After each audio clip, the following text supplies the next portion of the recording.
गायत्री मंत्र का नियमित जप करने से शरीर को क्या लाभ होता है, शरीर में गायत्री मंत्र किस तरह प्रभाव डालता है, ये जान लेते हैं। पंडित जी बताएं। और पंडित जी, गायत्री मंत्र की बात की जाए, ये मंत्र भी इतना आसान है कि हर कोई इस मंत्र का उच्चारण कर लेता है, और आज आप इसके महत्व के बारे में बता रहे। कई बार हम लोग मंत्र का जप तो कर लेते हैं लेकिन उसके महत्व के बारे में नहीं समझ पाते।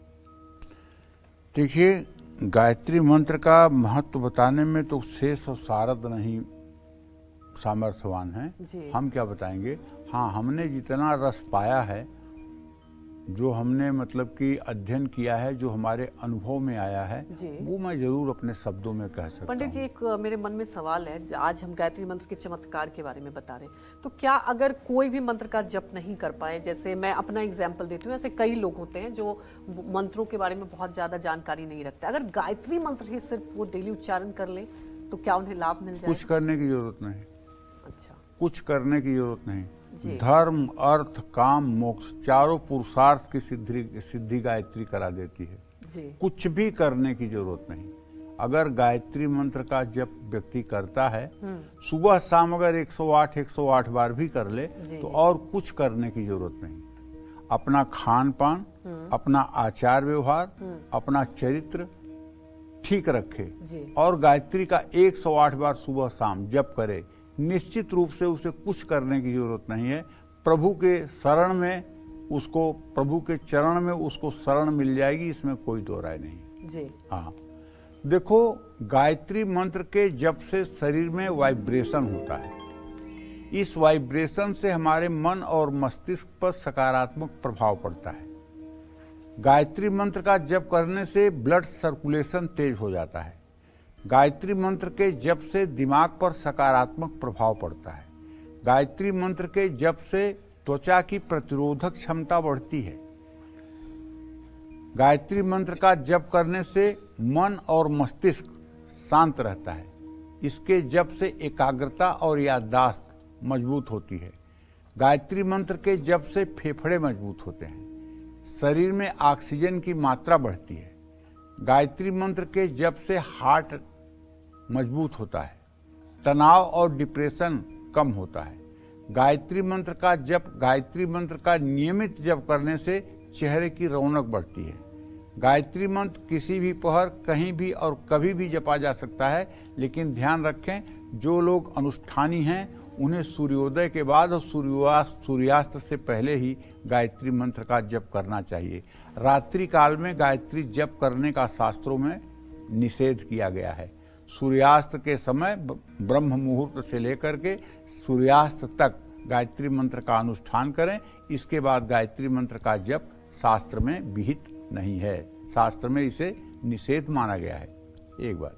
दूसरी बात जो मैं कह रहा था कि गायत्री मंत्र का जप करने से चेहरे की रौनक बढ़ती है।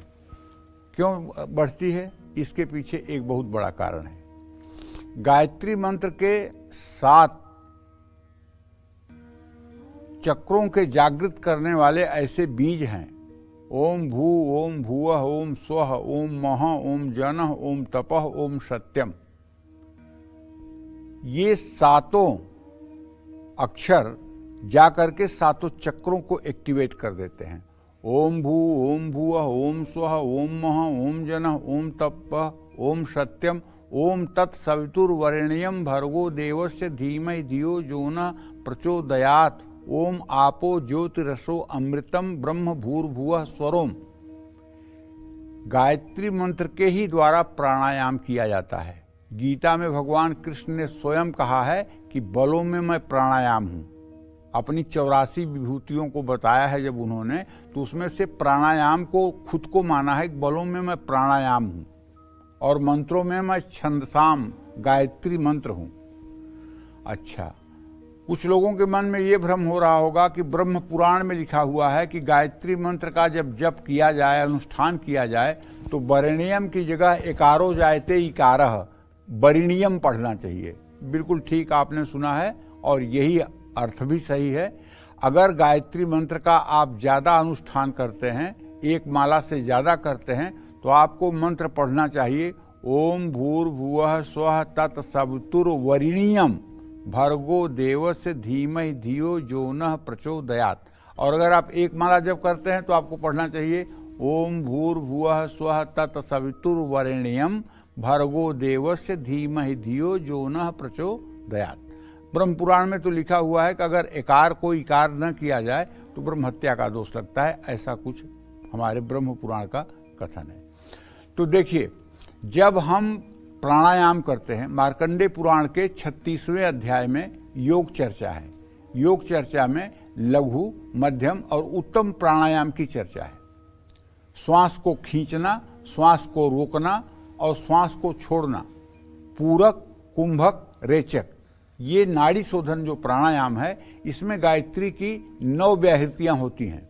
वो 9 व्याहृतियां क्या है? ओम भू ओम स्व ओम महा ओम जन ओम तप ओम सत्यम ओम तत्सवितुर्वरेण्यं भर्गो देवस्य धीमहि धियो यो नः प्रचोदयात्। ओम आपो ज्योतिषो अमृतम ब्रह्म भूर्भुवः स्वरोम। 3 बार नाभि पर भगवान विष्णु का ध्यान करते हुए, 3 बार हृदय पर भगवान ब्रह्मदेव का ध्यान करते हुए और 3 बार भ्रिकुटी पर भगवान शिव का ध्यान करते हुए 9 आवृत्ति एक ही प्राणायाम के श्वास में ये मंत्र जप किया जाता है। और नाभि पर भगवान विष्णु का 6 दल वाले नीले कमल के फूल पर कल्पना की जाती है और 16 दल कमल का भूरे रंग का पुष्प है, उस पर भगवान चतुर्मुख ब्रह्मा का ध्यान किया जाता है। द्विदल सफेद पंखुड़ियों वाला कमल है जिस पर भगवान शिव का ध्यान किया जाता है। ये तीनों ध्यान करते हुए जब 5 बार सुबह 5 बार शाम जो प्राणायाम कर लेता है, उसके जीवन के सारे दुख, विकार, सारे प्रारब्ध जल करके ऐसे नष्ट हो जाते हैं जैसे दावाग्नि में सामान्य वस्तुएं जलती हैं। तो निश्चित रूप से गायत्री कलयुग में अमृत है और ये हर युग में अमृत रही है, इसलिए गायत्री का सभी को सेवन करना चाहिए। गायत्री का जप सभी को करना चाहिए। अगर ज़्यादा नहीं कर सकते हैं तो इसमें 24 अक्षर हैं, 24 बार तो जरूर करना चाहिए। जय मां विंध्यवासिनी।